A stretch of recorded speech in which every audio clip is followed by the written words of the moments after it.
សួស្តីប្រិយមិត្តយើងទាំងអស់គ្នាហើយក៏ស្វាគមន៍មកកាន់ Channel Podcast ខ្មោចឬក៏ Ghost Podcast ហើយសង្ក្រាន្តចូលឆ្នាំថ្មីនេះប្រិយមិត្តយើងទាំងអស់គ្នាសប្បាយដែរទេហើយអ្នកខ្លះបានទៅដើរលេងនៅកន្លែងណាខ្លះជួយ comment ប្រាប់ admin នៅខាងក្រោមផង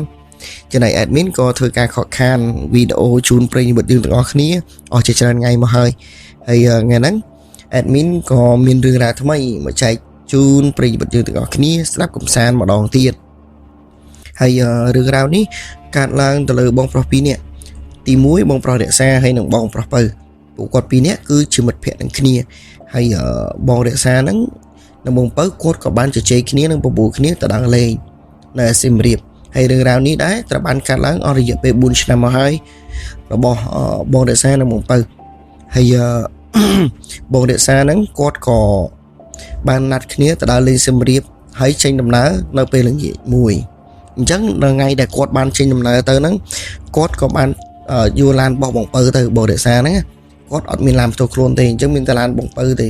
ហើយបងពៅហ្នឹងក៏គាត់បើកមកទទួលបងរក្សានៅផ្ទះហើយចេញធ្វើដំណើរនៅពេលល្ងាចតែម្ដងបន្ទាប់ពីគាត់ពិភាក្សាគ្នារួចហើយថ្ងៃស្អែកល្ងាចពួកគាត់នឹងធ្វើដំណើរតែម្ដងអញ្ចឹងក្នុងការធ្វើដំណើរហ្នឹងបងរក្សាក៏នឹងបងពៅគាត់ជជែកគ្នាតាមឡានរបូតផ្លូវពីល្ងាចទៅអញ្ចឹងណាតែមុននឹងគាត់ចេញទៅគាត់ក៏បានឈានចូលទៅកន្លែងមួយគឺកន្លែងវត្តភ្នំអញ្ចឹងណាគាត់ចូលទៅបន់ស្រន់ឬក៏ចូលទៅឲ្យធូបឲ្យអីអញ្ចឹងទៅហើយដល់ពេលគាត់បន់ស្រន់ឲ្យធូបរីករាល់ហើយគាត់ទៅធ្វើដំណើរចុះមកក្រោមវិញដល់ធ្វើដំណើរតាមផ្លូវចុះមកក្រោមវិញហ្នឹងគាត់រៀបនឹងឡើងឡានហើយស្រាប់តែឡានគាត់ពេលហ្នឹងគឺដេកអត់ឆេះឡានគាត់ហ្នឹងដេកអត់ឆេះអញ្ចឹងគាត់ព្យាយាមដេករហូតដល់ដេកឆេះគាត់ឲ្យជាងមកមើលដល់ពេលគាត់ជាងមកដល់ភ្លាមជាងដេកភ្លាមគឺឆេះភ្លាមអញ្ចឹងអានេះគឺជាការសង្ស័យមួយសម្រាប់ប្រិយមិត្តយើងទាំងអស់គ្នាឬក៏អ្នកដែលធ្វើដំណើរអញ្ចឹងអានេះរឿងនេះវាឲ្យហេតុហើយបាទតោះយើងតទៀតហើយបន្ទាប់ពីឡានដេកឆេះហើយបងរក្សាក៏បានភេលុយភេអីឲ្យជាងរួចហើយតែជាងក៏បានធ្វើអីទៅគាត់មកដល់ភ្លាមគឺឆេះភ្លាមអញ្ចឹងណាអញ្ចឹងក៏បានភេលុយឲ្យជាងទៅកុំឲ្យខាតដូចថាថ្លៃសាំងឡានឬថ្លៃកម្លាំងដែលខំព្យាយាមមកជួយមើលឲ្យអញ្ចឹងណាតែបីជាមកដល់ឡានបីជាដេកឆេះទៅវិញអញ្ចឹងពួកគាត់ហ្នឹងក៏ចាប់ផ្ដើមធ្វើដំណើរទៅជាមួយគ្នានៅចេញពីភ្នំពេញទៅសៀមរាបហើយដល់ពេលគាត់ទៅដល់សៀមរាបហ្នឹងប្រហែលជាម៉ោងយប់ដែរប៉ុន្តែអត់ប្រកាសថាម៉ោងប៉ុន្មានទេប៉ុន្តែដឹងថាទៅដល់ប្រហែលរៀងយប់បងរក្សាគាត់បានចាំម៉ោងនេះហើយគាត់ក៏បានប្រាប់adminថាទៅដល់ម៉ោងប៉ុណ្ណេះហើយព្រោះរឿងរ៉ាវហ្នឹងវា4ឆ្នាំហើយរៀងយូរដែរហើយបងរក្សានិងបងពៅគាត់ក៏ដើររោមើលទស្សនៈមួយសម្រាប់គេងឬក៏សម្រាប់សម្រាប់ដើម្បីព្រឹកឡើងគាត់ក៏បានធ្វើដំណើរតទៀតចឹងណាតែដល់ពេលគាត់ដើររោទស្សនៈអស់ជាច្រើនម៉ោងប្រហែលជាគាត់រោទស្សនៈអត់បានប៉ុន្តែទៅដល់កន្លែងទស្សនៈមួយដល់ពេលទៅដល់ទស្សនៈនឹងមួយនឹងភ្លាមគាត់ក៏ចាប់ផ្ដើមចូលសួរគេថានៅសល់មួយបន្ទប់បងគឺបន្ទប់លេខ04អញ្ចឹងបងរក្សាគាត់ក៏សម្រេចចិត្តថាគាត់យកបន្ទប់នឹងហ្មងទៅហើយណាមួយដល់ពេលគាត់និយាយថ្លៃជុំគេបន្ទប់នឹងមើលទៅរៀងធូរថ្លៃដែរធូរថ្លៃជាងបន្ទប់ផ្សេងអញ្ចឹងណាដោយសារថាដល់ពេលគាត់សួរថាបន្ទប់នឹងវាក៏រៀងធូរថ្លៃម៉ែហើយខាងផ្នែកដែលគេបើកបន្ទប់បើកអីហ្នឹងគេក៏ប្រាប់ថាបងនៅសល់មួយអញ្ចឹងយើងប្រម៉ូសិនអញ្ចឹងណាឬក៏ធ្វើអីផ្សេងអញ្ចឹងទៅដល់ពេលទៅពួកគាត់ក៏រើអវ៉ាន់ចូលទៅគេងទៅពេលហ្នឹងដូចថាគាត់រើអវ៉ាន់ចូលទៅគេងចូលទៅអីទៅដល់ពេលគាត់រើអវ៉ាន់ចូលទៅគេងហ្នឹងចាប់ដើម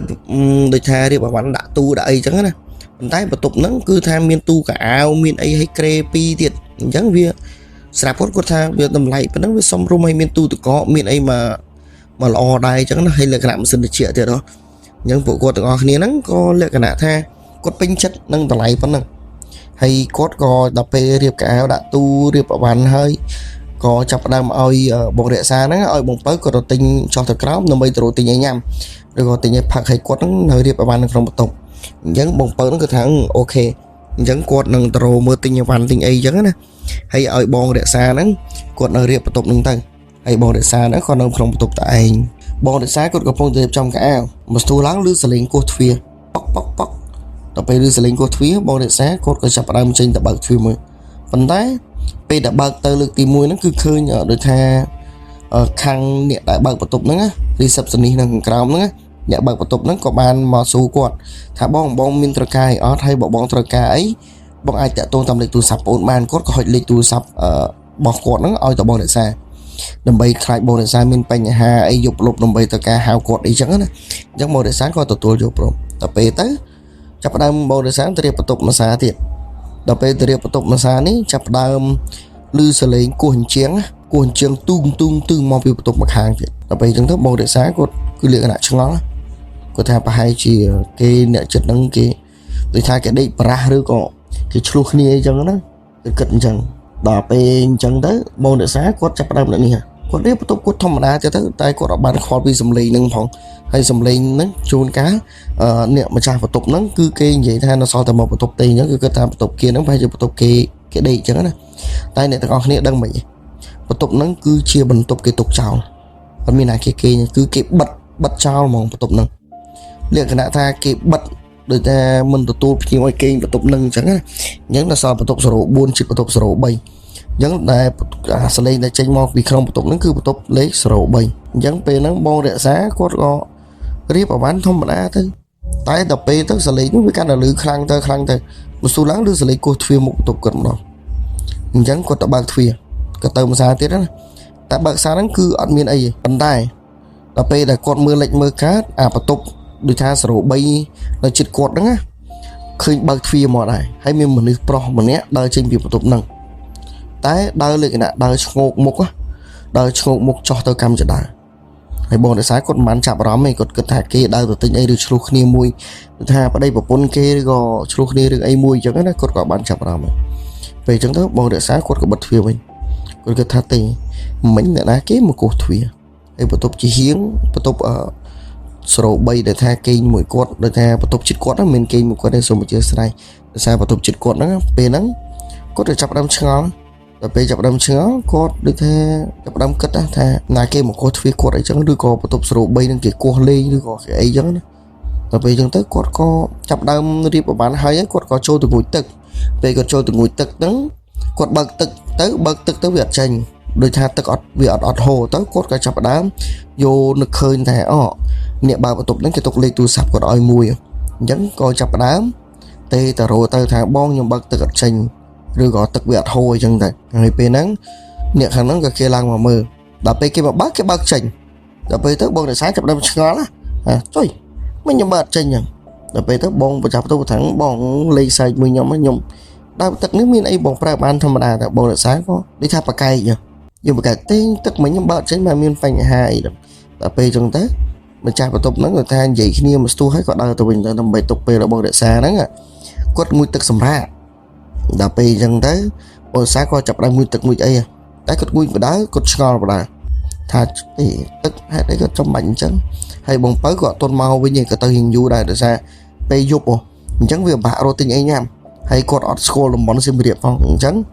គាត់ទៅរៀងយូរគ្រាន់អញ្ចឹងបងពៅគាត់ងូតទឹកងូតអីហើយគាត់ក៏ផ្លាស់អាវគាត់នឹងដូចថាតរ៉េតខ្លួនណាតែទៅពេលតរ៉េតខ្លួននឹងគេចាប់នឹងក្រេណាគាត់ចាប់ដើមដេកទៅភ្លាមលឺសលេងគោះទ្វារមួយសាទៀតពុហើយបងរក្សាគាត់ស្មានថាបងពៅហ្នឹងគាត់មកដល់ហើយហ្នឹងគាត់ដើរទៅបើកទ្វារតែអត់ឃើញមានមនុស្សទេពេលហ្នឹងអត់ឃើញមានមនុស្សប៉ុន្តែលើកហ្នឹងគាត់ងាកឆ្វេងងាកស្ដាំមួយសាទៀតហើយគាត់ឃើញមនុស្សប្រុសម្នាក់ដើរឡើងពីចដើរឆ្ងោកមុខហើយបើកទ្វារចូលបន្ទប់03ដល់ពេលអញ្ចឹងទៅគាត់ក៏បិទទ្វារវិញមកស្ទុះឡើងបងពៅមកដល់បងពៅគាត់ស្រែកថាគាត់គោះទ្វារគាត់ហៅរក្សាបើកទ្វារបន្តិចដល់ពេលអញ្ចឹងបងរក្សាគាត់ថាបងពៅមកដល់អញ្ចឹងគាត់បើកទ្វារបងពៅដើម្បីយកអីហ្នឹងមកហូបទៅបងពៅក៏គាត់ទិញរបស់របរមកហូបរៀងច្រើនដែរបងពៅក៏ទិញរបស់របរមកហូបហ្នឹងដូចថារៀងច្រើនដែរមាននំហើយមានបាយឆាបាយអីចឹងទៅគាត់ទិញបាយឆាម្នាក់មកប្រអប់ហើយពេលហ្នឹងបងរក្សាក៏ចាប់ដើមនិយាយជុំបងពៅគាត់ចាប់ដើមនិយាយគាត់ថាពៅឯងឃើញអាបន្ទប់03ហ្នឹងឃើញគេដើរចោះដើរឡើងគេអត់ដេកអត់ពួនទេឲ្យតែឯងបើកទ្វារគេដើរឡើងរហូតអំពើថាជួនកាលគេទៅទិញអីចឹងណាហើយបងរក្សាគាត់ចាប់ដើមដូចថាគាត់មានអារម្មណ៍ថាគាត់អត់ស្រួលក្នុងចិត្តណាគាត់មានអារម្មណ៍ថាដូចវាតិចឡើងហើយគាត់មានអារម្មណ៍ថាវាអត់ស្រួលដល់ពេលអញ្ចឹងគាត់ចាប់ដើមដេកចាប់ដើមញ៉ាំអីហើយឲ្យអំពើចូលទៅងូតទឹកហើយអំពើបើកទឹកងូតធម្មតាទៅគាត់បើកទឹកចេញធម្មតាតែបញ្ហាតបងរក្សាមួយមួយស្លាប់បងរក្សាគាត់ចាប់ដើមសង្ងំគេគាត់គេរៀបនឹងលក់ណាហើយអំពើគាត់នៅងូតទឹកឯដោយសារគាត់អង្សាគាត់អស់ បងរក្សាហ្នឹងគាត់អស់កម្លាំងខ្លាំងដល់ពេលអញ្ចឹងទៅបងរក្សាគាត់ក៏សង្ងំគេងរៀបនឹងលក់ហើយពេលហ្នឹងគាត់លឺសលេងអីមួយចេញពីបន្ទប់0 3ដូចថាលឺសលេងវាយបន្ទប់គ្នាឆ្លោះគ្នាអញ្ចឹងណាដល់ពេលអញ្ចឹងទៅគាត់ដេកអត់លក់ទៅគាត់ក៏ព្យាយាមសង្ងំឲ្យព្យាយាមដូចថាគ្របភួយគ្របអីអញ្ចឹងណាតែមកស្ទុះឡើងហ្នឹងអាសលេងហ្នឹងលឺនឹងតិចគាត់មកគាត់ភ្ញាក់គាត់ស្រែកវ៉ាលក្ខណៈគាត់ស្រែកអញ្ចឹងហ្មងដល់ពេលអញ្ចឹងទៅអំពៅហ្នឹងគាត់ងូតទឹកគាត់សួរថាកាត់អីដល់ពេលបងរៀកអ្នកសារថាគាត់អត់មានអីក៏លឺថ្លង់អ្នកគេបន្ទប់ឆ្លោះគ្នាដល់ពេលទៅអំពៅគាត់និយាយមកវិញគាត់ថាគាត់ងូតទឹកគាត់អត់មានលឺសលេងអីផងអត់មានលឺសលេងអីចេញមកពីបន្ទប់ណាបន្ទប់ណីផងហើយគេបន្ទប់យើងក៏មិនមានលឺអីឃើញស្ងាត់ជ្រាបហ្នឹងដល់ពេលអញ្ចឹងបងរក្សាក៏ចាប់ផ្ដើមគិតកាត់ទៅវិញឆ្ងាយណាគេគិតថាហេមិនត្រូវអញ្ចឹងគេឆ្លោះគ្នាមិញនឹងខ្លាំងហីបងពៅអត់លឺអីសោះដល់ពេលអញ្ចឹងបងរក្សាគាត់គិតបងរក្សាគាត់នៅអត់ស្ងៀមទេគាត់ចាប់ដើមចម្លែកចិត្តខ្លួនឯងហើយគាត់ចាប់ដើមនិយាយថាអត់ស្រួលខ្លួនណាពេលហ្នឹងគាត់ពេលអំពៅចេញពីងូតទឹកភ្លាមគាត់ចាប់ដើមដូចថានិយាយព្រោះគ្នាមួយអំពៅថាគាត់លឺសលេងចេះ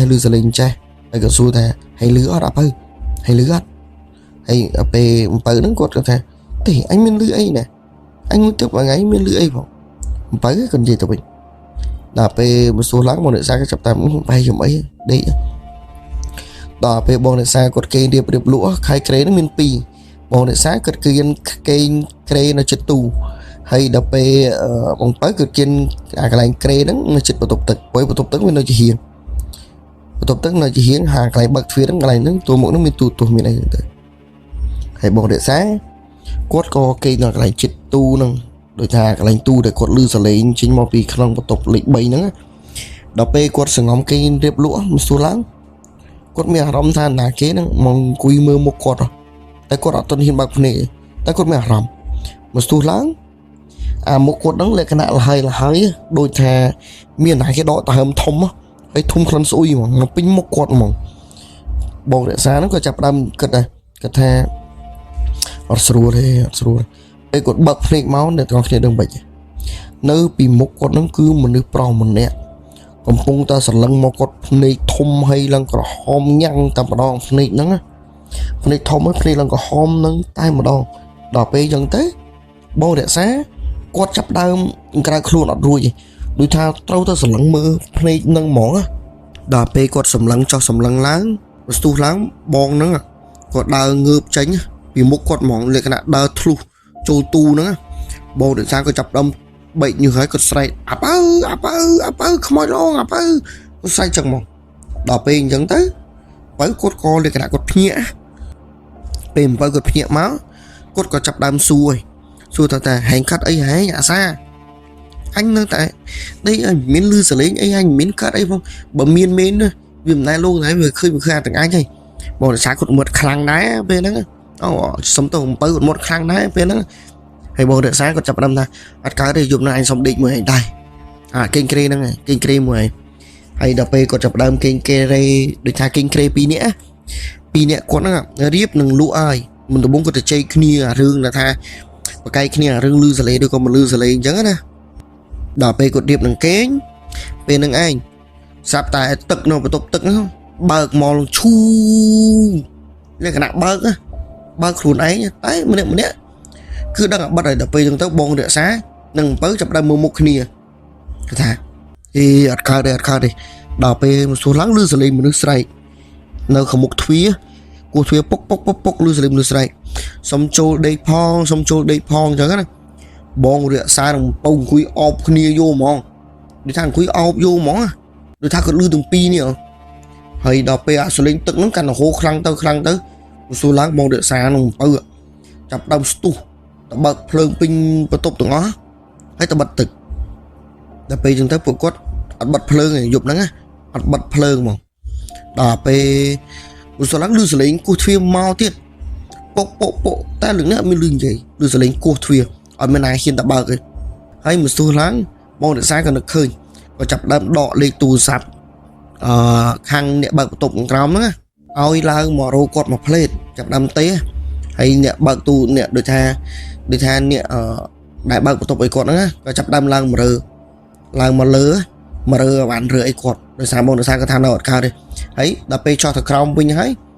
បងអ្នកសាហ្នឹងក៏ចាប់ដើមសួរតអ្នកបើកបន្ទប់ហ្នឹងសួរថាបងបន្ទប់ខ្ញុំដេកហ្នឹងណាពីមុនមានរឿងអីមែនដូចថាបងនេះហ្នឹងណាបង receipt ហ្នឹងក៏ចាប់ដើមតបទៅវិញថាអត់មានណាបងដល់ពេលអញ្ចឹងទៅបងរក្សានឹងអំពើគាត់ថាទៅទៀតអត់មានមិនខ្ញុំដេកនៅហ្នឹងខ្មោចលងណាគេថាអត់ណាបងហើយចុះបន្ទប់លេខ3បន្ទប់លេខ3ដែលនៅជិតខ្ញុំលឺសលេងជាងពីបន្ទប់ហ្នឹងរហូតដល់ពេលទៅខាង receipt ហ្នឹងអ្នកបើកបន្ទប់គេនិយាយថាបងបន្ទប់លេខ3ហ្នឹងអត់មានណានៅទេហើយបន្ទប់លេខ3ហ្នឹងគឺយើងអត់ទទួលភ្ញៀវទេបងដោយសារបន្ទប់ហ្នឹងវាមានបញ្ហាដល់ពេលអញ្ចឹងពួកគាត់ចាប់ដើមមុខគ្នាហើយបងរក្សានឹងអ្នកឃើញមនុស្សដើរចេញពីបន្ទប់លេខ3បើកទ្វារចេញពីបន្ទប់លេខ3ហ្មងដល់ពេលអញ្ចឹងទៅបងពៅគាត់ដឹងរឿងដល់ពេលទៅបងអ្នកសាថាអត់ទេខ្ញុំឃើញមនុស្សដើរចេញពីបន្ទប់លេខ3ច្បាស់ណាស់មនុស្សប្រុសរូបរាងចេះដល់ពេលទៅចាប់ដើមអ្នកបើកបន្ទប់ហ្នឹងគក់ទ្រូងខ្លួនឯងពើងមួយហើយចាប់ដើមនិយាយទៅបងអ្នកសាថាបងឲ្យដឹងមិនទេបន្ទប់លេខ3ហ្នឹងគឺមានមនុស្សប្រុសម្នាក់មកចងកងាប់នៅក្នុងបន្ទប់ហ្នឹងក្រោយពីមួយសប្តាហ៍មុនបងអត់មានដឹងរឿងទេអីហើយបន្ទប់លេខ4ហ្នឹងដោយសារថាខ្ញុំហ៊ានបើកឲ្យបងឯងហ្នឹងដោយសារថាបន្ទប់ហ្នឹងវាអត់មានអីទេប៉ុន្តែអាបន្ទប់លេខ3ហ្នឹងវាមានបញ្ហាដល់ពេលអញ្ចឹងទៅបងរក្សាក៏ចាប់ដើមភ្ញាក់ខ្លួនឯងព្រើតហ្មងដូចថាចំគាត់ជួបចឹងហ្មងតែអាការដែលគាត់ជួបហ្នឹងលក្ខណៈថាគាត់ជួបលក្ខណៈមិនខ្លាំងហ្មងទេមែនទេប្រិយមិត្តយើងទាំងអស់គ្នាលក្ខណៈថាគាត់តែឃើញមនុស្សហើយដូចថាមនុស្សដូចថាមកលងគាត់ដល់បន្ទប់អីចឹងណាតែវាជារឿងដែលថាដូចថាជារឿងមួយដែលគួរចាប់អារម្មណ៍ដែរបាទមានលើកមកនិយាយចឹងណាហើយរឿងរ៉ាវនេះគឺបានកើតតឡើងលើបងប្រុសពៅហើយនឹងបងរក្សាហើយពួកគាត់ក៏បានសួរនាំអីច្រើនពីលើហ្នឹងទេផុតពីដឹងថាមនុស្សប្រុសម្នាក់ចង់កនៅបន្ទប់លេខ3អញ្ចឹងពួកគាត់នឹង2នាក់ក៏ស្រេចចិត្តថារើអវ៉ាន់ចេញពីផ្ទះស្នាក់នឹងចេញទៅដោយសារថាអស់បន្ទប់គេងហើយពួកគាត់ក៏គេអត់កើតទេហើយពួកគាត់នឹងក៏បើកឡានតរហូតទៅដូចថាដើររកកន្លែងគេងថ្មីទៀតអញ្ចឹងណាហើយរឿងរ៉ាវនេះគឺកើតឡើងទៅលើសៀមរាបនៅទស្សនៈមួយ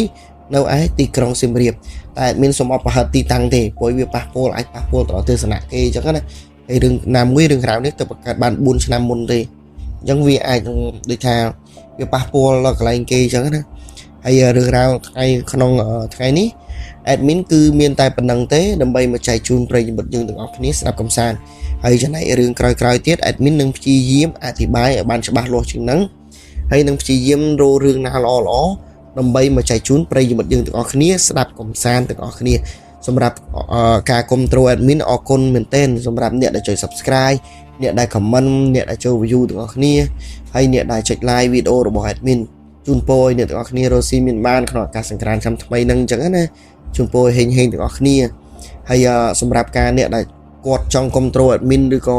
ចង់ប៉ាវជាកាហ្វេ admin អាចមើលក្នុង description ឬអាចប៉ាវថ្លៃកាហ្វេ admin តាម ABA បានអញ្ចឹងណាហើយអរគុណសម្រាប់អ្នកដែលទស្សនាវីដេអូហ្នឹងកុំភ្លេច